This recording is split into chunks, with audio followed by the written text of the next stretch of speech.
कि जब भी कोई नया व्यक्ति नेटवर्क मार्केटिंग में आता है और किसी को प्लान दिखाने जाता है तो लोग उस बेचारे नए व्यक्ति पर, जिसने अभी अभी ठीक से मल्टी लेवल मार्केटिंग या फिर यूँ कहें नेटवर्क मार्केटिंग में कदम भी नहीं रखा है, तो उसका अपने जहरीले सवालों से, अपने खतरनाक सवालों से बुरा हाल कर देते हैं।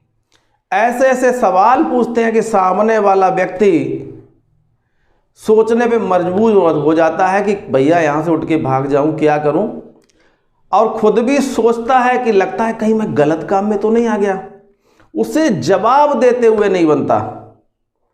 असल में ये सवाल भी होते हैं और बहाने भी होते हैं।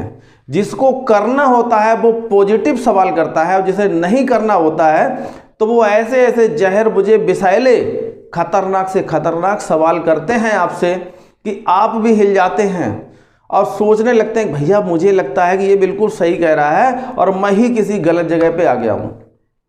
तो दोस्त, ऐसे 10 खतरनाक सवाल हम यहाँ पे ढूंढ के लाए हैं और उनके जवाब भी लाए हैं कि जब ऐसे खतरनाक सवाल आपके ऊपर दागे जाएं तो उनका आप क्या जवाब दें और कैसे जवाब दें। तो इस वीडियो में आप लास्ट तक बने रहिएगा। जैसे ही आप इनकम प्लान दिखा करके शांत भी नहीं हो पाते हो, तब तक लोग आप पे सवालों की बौछारें कर देते हैं और आपको उन सवालों से ऐसा लगता है कि भैया मैं भाग जाऊं, क्या करूं, यहाँ पे आके फंस गया हूं। तो आपको करना नहीं, ठंडे दिमाग से उनके हर सवाल का जवाब आपको देना है। पहला सवाल क्या दाग देते हैं, जैसे ही आप प्लान दिखा के निवृत्त होते हैं, आपने बताया इतना यहाँ मिलेगा, इतनी इनकम यहाँ मिलेगी, ये गाड़ी, ये बंगला, तो आपसे क्या कहेंगे? पहला सवाल, आपने कितना कमा लिया? आप अपना चेक दिखाओ, आप अपना वाउचर दिखाओ। अब आप तो बिल्कुल नए आए हुए हो, आप सोचने लगते हो भैया मुझे वाउचर कहाँ से दिखाएं। तो आप उन्हें बड़े ही साधारण तरीके से समझाएं कि सर अभी आप ही की तरह मैंने कुछ समय पहले यहाँ पे ज्वाइनिंग ली है, तो अभी मैं आपको अपना वाउचर कहाँ से दिखा पाऊँगा? मेरा वाउचर तो जब दिखाने लायक होगा जब बनेगा। अभी मैं नया हूं और आपके पास आया हूं, और इसलिए आया हूं कि आपको मैंने अपना समझा। तो सबसे पहले मैं आपके पास आ गया कि ये अच्छा एक बिजनेस है और हम लोग मिलके करते हैं, तो मैं इस अपॉर्चुनिटी को सबसे पहले आपके पास लेके आ गया।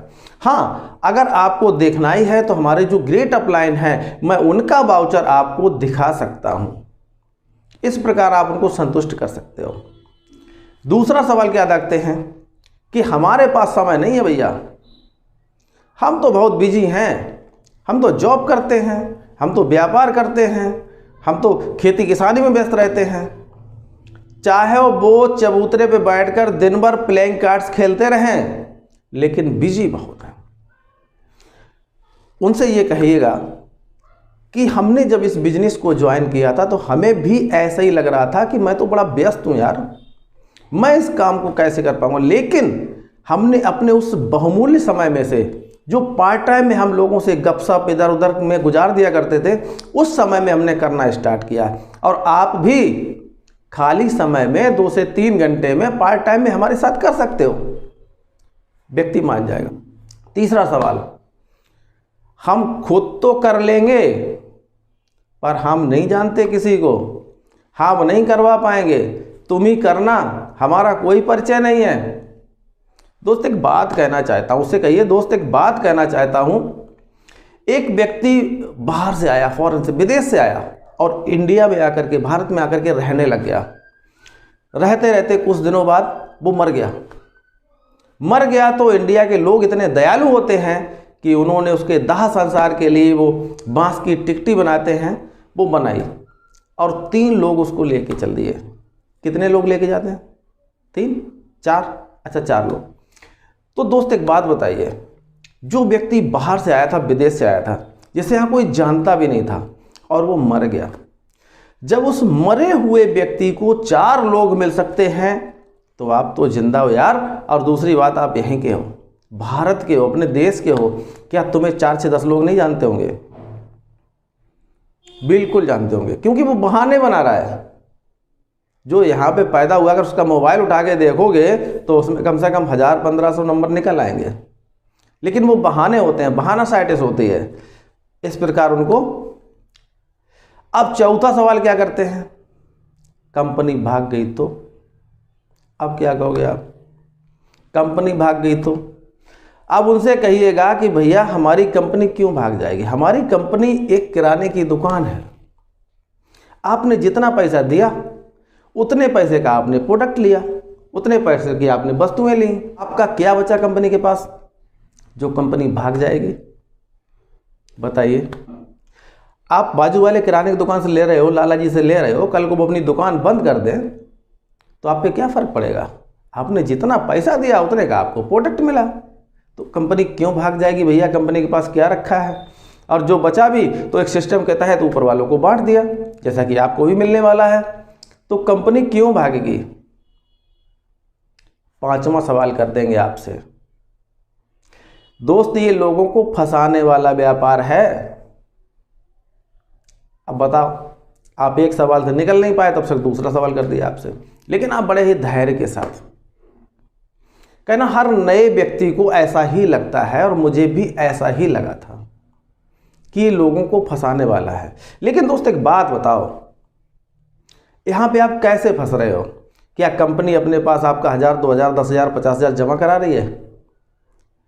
दोस्त, वो चिट फंड कंपनियां होती हैं जो आपका पैसा फंसाती हैं और आपको मूर्ख बनाती है। यहाँ पर आप अगर 2 रुपया दे रहे हो तो 2 रुपया का प्रोडक्ट ले रहे हो, तो यहाँ पे फंसने वाली बात कहाँ पे रह गई? छठा सवाल निकल के आता है, भैया प्रोडक्ट बहुत महंगे। दोस्त, उनसे कहिएगा कि मुझे भी ऐसा ही लगा था जब मैं नया नया इस प्लेटफॉर्म पे आया था, इस व्यापार में आया था। मुझे भी लग रहा था यार प्रोडक्ट तो बहुत महंगे हैं।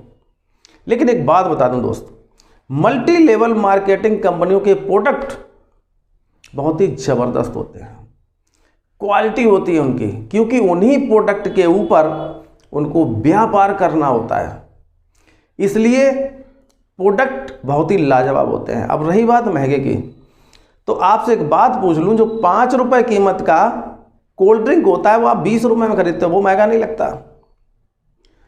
जो 10 रुपए का साबुन होता है उसको आप 50 रुपए में खरीद रहे हो, वो महंगा नहीं लगता? यहां पर पहले तो महंगे नहीं है, आप मार्केट से कंपेयर कर लो कि महंगे नहीं है। हाँ, कुछ कंपनियों के महंगे हैं, हम नहीं कह सकते, लेकिन बाकी की कंपनियों के महंगे नहीं हैं। और दूसरी बात यह है कि भैया इन्हीं प्रोडक्टों के माध्यम से बहुत सारे लोग यहाँ से करोड़पति बन रहे हैं, लखपति बन रहे हैं, इन्हीं प्रोडक्टों के माध्यम से। आपने ताउम्र अभी खरीद रहे हो यार, वहाँ से आपको अभी तक कुछ मिला क्या? महंगे तो वहाँ से भी खरीद रहे हो ना। चलिए, वो संतुष्ट होंगे। लेकिन 7वां सवाल आपका इंतजार कर रहा है। ठीक है, पहले मैं कुछ लोगों से बात कर लूँ। होता क्या है, जैसे ही आप किसी को प्लान दिखाते हो तो उनको दिमाग घूमने लगता है, और वो दोस्त घूमने लगते हैं कि यार उससे कहूँगा, उसको लाऊंगा, उससे बताऊंगा। तो पहले ही वो, तो उनसे कहना कि भैया गांव बसा नहीं हो, चोर पहले से आ गए, पहले गांव तो बसा लो, उसके बाद आप लोगों को ढूंढना। पहले खुद तो ज्वाइन कर लो। आप किसी के पास जाओगे, वो आपसे पूछेगा क्या आप ज्वाइन हैं, क्या आप ये काम कर रहे हो, क्या जवाब होगा आपके पास। इसलिए भैया पहले आप अपनी ज्वाइनिंग ले लो, आप काम स्टार्ट करिए, आप प्रोडक्ट लीजिए, आप उनको यूज करना चालू करिए, जिससे आपको भरोसा आएगा, तब आप किसी को जाकर बता पाओगे। 8वां सवाल आपका इंतजार कर रहा होता है वहां पे। ठीक है, घर वालों से पूछ लूं, अब क्या करोगे यार? खोदा पहाड़ निकली चुईया। आप उनसे कहिए भैया एक बात बताओ, आप फिल्म देखने जाते हो, थिएटर में बैठ के 3 घंटे की फिल्म देखते हो, बाहर निकलते हो कितने % आपको फिल्म का जो दृश्य होता है वो याद रह जाता है? 3 घंटे का, ज़्यादा से ज़्यादा 1 घंटे का, और घर तक जाते जाते आधा घंटे का। अगर घर पे जाकर आपसे कोई कहे कि वो 3 घंटे की मूवी मुझे 3 घंटे में स्टोरी सुनाओ, सुना पाओगे? ज़्यादा से ज़्यादा 10 मिनट 5 मिनट में आप पूरी स्टोरी सुना दोगे। तो यहाँ हमने 1 घंटे में समझाया है आपको। 1 घंटे का आपको कितना रह गया? 2 मिनट का याद रह गया। क्या बताओगे घर वालों को? और क्या वो आपको राय देंगे? समझा तो आपने है, आप राय दीजिए ना अपनी। हाँ, अगर घर वालों से पूछना है तो हमें ले चलिए घर वालों के पास और उनको भी प्लान दिखाते हैं, तब उनके समझ में आएगा। अब नवा सवाल आपका इंतजार कर रहा होता है, यार हमारे पास तो पैसे ही नहीं है। अब बताओ, पूरी महाभारत हो गई, बाद में हमारे पास तो पैसे ही नहीं है। अब आप उनसे कह सकते हो कि भैया यहाँ पे पैसों की ज़रूरत कहाँ है? आप अपने घर में यूज का सामान तो खरीदते ही हो। अगर खाते हो दोस्त, नहाते हो, मंजन करते हो, तो कहीं ना कहीं से तो खरीदते ही हो। अब वही सामान आपको हमारी कंपनी से खरीदना है। आपको एक्स्ट्रा पैसा कहाँ लगाना है जो आप पैसे की फिक्र करते हो? अरे भैया, आप अपने घर के राशन खरीदते हो ना, दाल चावल चीनी खरीदते हो, वो हमसे खरीद लो, हमारी कंपनी से ले लो। पैसे कहाँ लगते हैं आपके? पैसों की समस्या भी हल हो गई। अब एक सबसे खतरनाक 10वां सवाल आता है कि आपका ये काम हमारे स्तर का नहीं है भैया, हम तो बहुत बड़े आदमी हैं, हम तोप हैं। अब आप क्या कहोगे? दोस्त, मैं आपको बता दूं अपनी कि मुझे भी ऐसा ही लगता था। जब मैं नया नया इस बिजनेस में आया था, इस कॉन्सेप्ट में आया था, मुझे भी लग रहा था यार मैं इतने बड़े शोरूम का मालिक हूँ और मैं कहाँ किसी को एक मंजन के लिए डेमो दिखाऊंगा, कहाँ एक साबुन का डेमो दिखाऊंगा, यार तौहीन होगी हमारी। लेकिन दोस्त एक बात बता दो कि आज जो टॉप पे बैठे हुए हैं, जो 10 लाख, 15 लाख, 20 लाख, 30 लाख रुपए महीना कमा रहे हैं यहाँ से, क्या वो उन्होंने यहाँ से शुरुआत नहीं की होगी? और एक बात बता दो, हमारी आपकी औकात क्या है? अमिताभ बच्चन, शाहरुख खान, अक्षय कुमार, सचिन तेंदुलकर, धोनी जैसे लोग जब आकर के विज्ञापन करते हैं, ठंडा ठंडा कूल कूल बेचते हैं, डॉलर बनियान बेचते हैं, अक्षय कुमार जी, बताइए क्या वो लोग हमसे गए गुजरे हैं? जब वो अपने साइड बिजनेस के लिए किसी के सर में चंपी करके भी दिखा सकते हैं, तो हम लोग कितने तोप हैं यार? कुछ भी नहीं। एक साइड व्यापार मिल रहा है आपको और आप तरह तरीके की बातें बता रहे हो। दोस्त, ये सारे सवालों के जवाब आपको बड़ी शालीनता से, सज्जनता से देना है। उनने जैसे भड़क के पूछा, भड़क के नहीं जवाब देना है। आपको बिल्कुल सिंपल, साधारण तरीके से, मनुहार के साथ देना है, मुस्कुराते हुए। सामने वाले को लगना चाहिए यार ये हमें पानी पानी करके चला गया। अगर ये 10 सवाल और उनके जवाब आपको पसंद आए हैं तो कमेंट्स करके हमें ज़रूर बताइएगा कि आपको कैसे लगे, अच्छे लगे। आप कमेंट्स नहीं करते हो, बहुत कंजूसी करते हो यार। आपके कमेंट्स से हमें अगला वीडियो बनाने के लिए ऊर्जा मिलती है। सो प्लीज़ कमेंट्स जरूर करिएगा। जिन लोगों ने अभी तक अपने इस चैनल को सब्सक्राइब नहीं किया है तो प्लीज़ सबसे पहले चैनल को सब्सक्राइब कर लें, बेल बटन दबा लें, जिससे कि नेक्स्ट जो एक लाजवाब वीडियो आने वाला है तो उसकी नोटिफिकेशन आपके पास पहुंच सके। दोस्त, मिलता हूं आपसे अपने अगले वीडियो में। तब तक के लिए आपसे विदा चाहूँगा। नमस्कार, सत श्री अकाल, आदाब।